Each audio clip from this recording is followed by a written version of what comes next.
నమస్కారం. కేజీ స్కాలర్కు స్వాగతం. ముందుగా మా ఛానల్లో సబ్స్క్రైబ్ చేసుకోండి మరిన్ని వీడియోల కోసం. ఈరోజు మనం మోర్గాన్ హౌసెల్ రాసిన ది సైకాలజీ ఆఫ్ మనీ పుస్తకంలోని కొన్ని అద్భుతమైన ఆలోచన గురించి లోతుగా చర్చిద్దాం. డబ్బు గురించి మనం అనుకునే చాలా విషయాలను అంటే మన నమ్మకాలను ఈ పుస్తకం పూర్తిగా మార్చేస్తుంది. అవును. డబ్బు సంపాదించడం, ఖర్చు పెట్టడం ఇవన్నీ కేవలం లెక్కల మీద ఆధారపడి ఉంటాయని అనుకుంటాం. ఫార్ములాల మీద, చార్ట్ల మీద. సరిగ్గా. కానీ రచయిత ఏమంటారంటే అది నిజం కాదు. ఇది మనస్తత్వానికి సంబంధించిన విషయం. మన ప్రవర్తనే అన్నింటికన్నా ముఖ్యమంటారు. ఫైనాన్స్ని ఒక గణిత శాస్త్రంలా కాకుండా ఒక మనస్తత్వ శాస్త్రంలా చూడాలనేదే ఈ పుస్తకం ముఖ్య ఉద్దేశం అన్నమాట. ఖచ్చితంగా.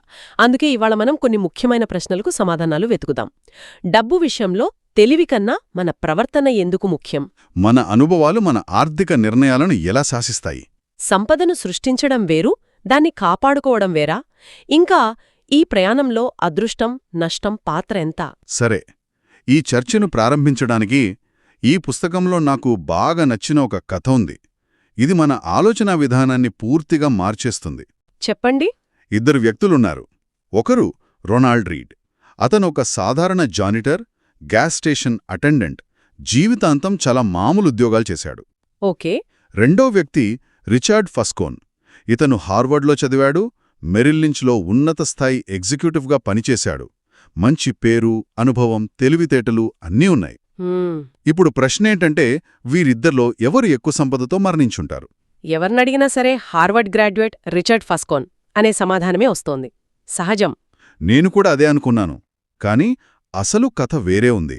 రొనాల్డ్ రీడ్ 92 ఏళ్ల వయసులో చనిపోయినప్పుడు అతని ఖాతాలో $8 మిలియన్ ఉన్నాయి. $8 మిలియన్? అంటే దాదాపు 65 కోట్ల రూపాయలు. అవును. అందులో చాలా భాగం అతను స్థానిక ఆస్పత్రికి, లైబ్రరీకి విరాళంగా ఇచ్చేశాడు. మరి ఫస్కోన్? అదే సమయంలో అత్యున్నత విద్య, అనుభవమున్న ఫస్కోన్ 2008 ఆర్థిక సంక్షోభం తర్వాత దివాళా తీశాడు. తన విలాసవంతమైన భవంతిని అమ్మేయాల్సొచ్చింది. ఒక్క నిమిషం, ఇది నమ్మశక్యంగా లేదు. అంటే హార్వర్డ్లో చదివిన ఫైనాన్స్ నిపుణుడి కన్నా ఒక సాధారణ జానిటర్ ఎక్కువ సంపద సృష్టించగలడా? వింతగా ఉంది కదా. మనమందరం మంచి చదువు, తెలివితేటలే విజయానికి కీలకమనుకుంటాం గదా. ఇదెలా సాధ్యం? ఖచ్చితంగా. ఇక్కడే రచయిత మనల్ని ఆలోచింపజేస్తారు. ఏంటంటే ఫినాన్స్ అనేది ఫిజిక్స్ లాంటి కఠినమైన శాస్త్రం కాదు. ఇక్కడ నియమాలు ఎప్పుడూ ఒకేలా ఉండవు. ఎందుకని? ఎందుకంటే ఇందులో మనుషుల భావోద్వేగాలు, ముఖ్యంగా భయం, అత్యాశ కలిసి ఉంటాయి. రొనాల్డ్ రీడ్ చేసింది చాలా సింపుల్ విషయం. ఏంటది? తను సంపాదించిన దాంట్లో కొంచెం పొదుపు చేసి బ్లూ చిప్ స్టాక్స్లో, అంటే అందరికీ తెలిసిన స్థిరంగా ఉన్న పెద్ద కంపెనీలలో పెట్టుబడి పెట్టాడు.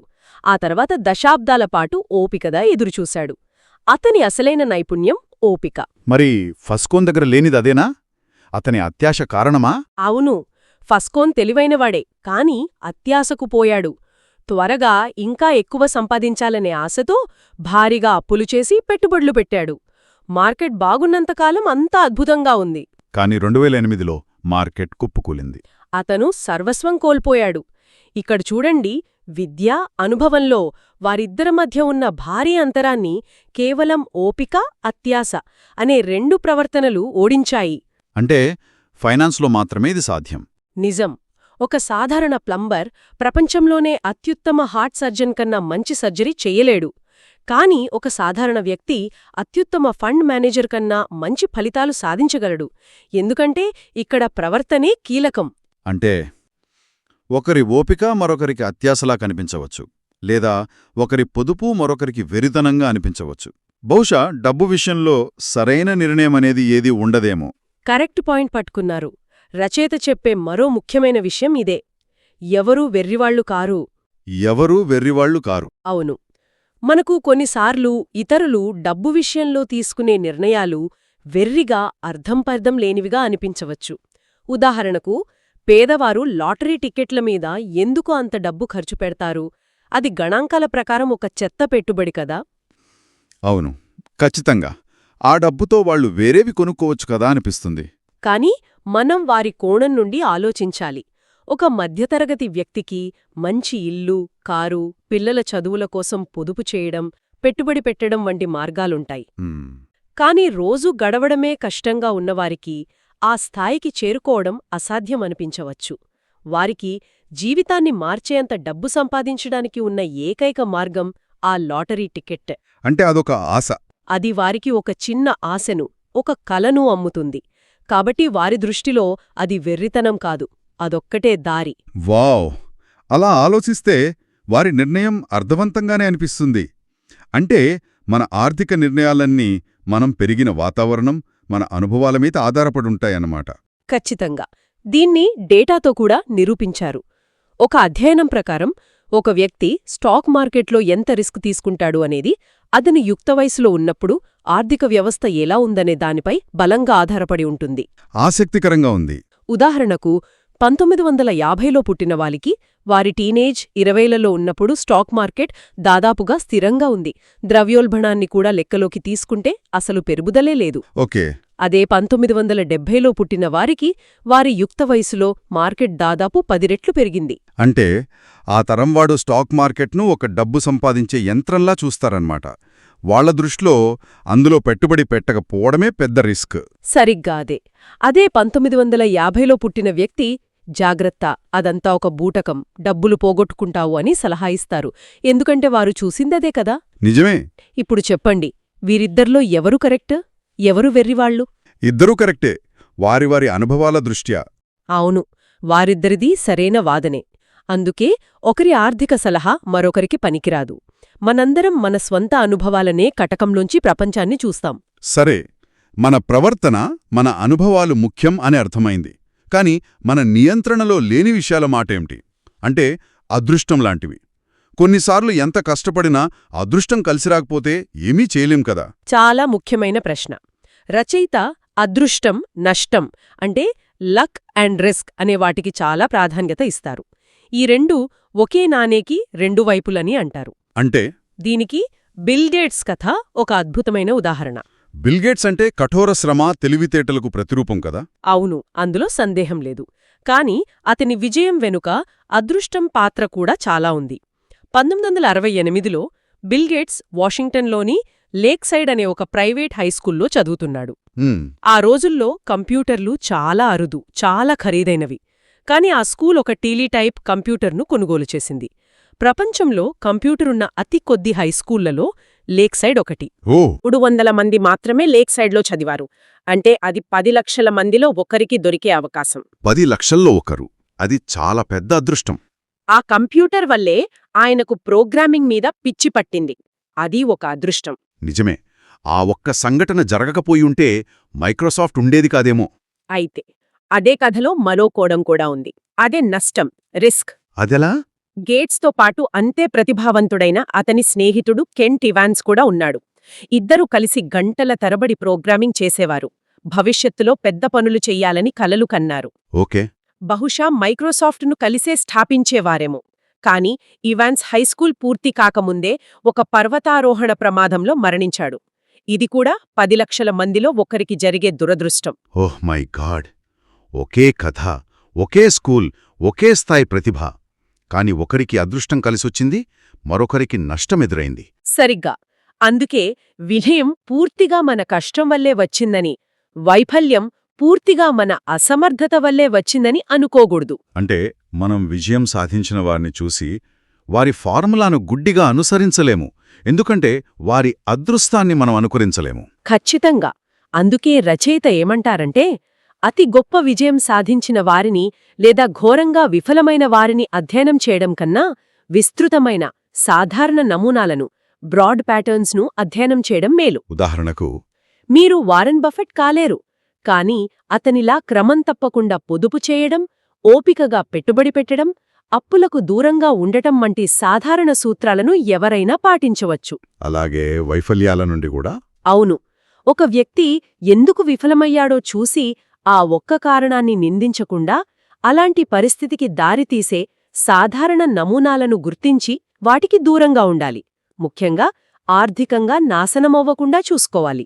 మీరు చెప్పిన నాశనమవ్వకుండా చూసుకోవాలి అనే పాయింట్ చాలా ఆసక్తికరంగా ఉంది. అదొక ప్రత్యేక నైపుణ్యంలా అనిపిస్తుంది. డబ్బు సంపాదించడం ఒక ఎత్తు, దాన్ని కాపాడుకోవడం మరో ఎత్తనమాట. అవును, ఈ రెండూ పూర్తిగా భిన్నమైన నైపుణ్యాలు. డబ్బు సంపాదించడానికి రిస్క్ తీసుకోవాలి, ఆశాజనకంగా ఉండాలి. ధైర్యంగా ముందుకు వెళ్ళాలి. కాని దాన్ని నిలబెట్టుకోవడానికి దానికి వ్యతిరేకమైన గుణాలు కావాలి. కొంత పిసినారితనం, భయం, భవిష్యత్తులో సంపాదించిన దాన్ని ఎక్కడ కోల్పోతామో అనే ఆందోళన అవసరం.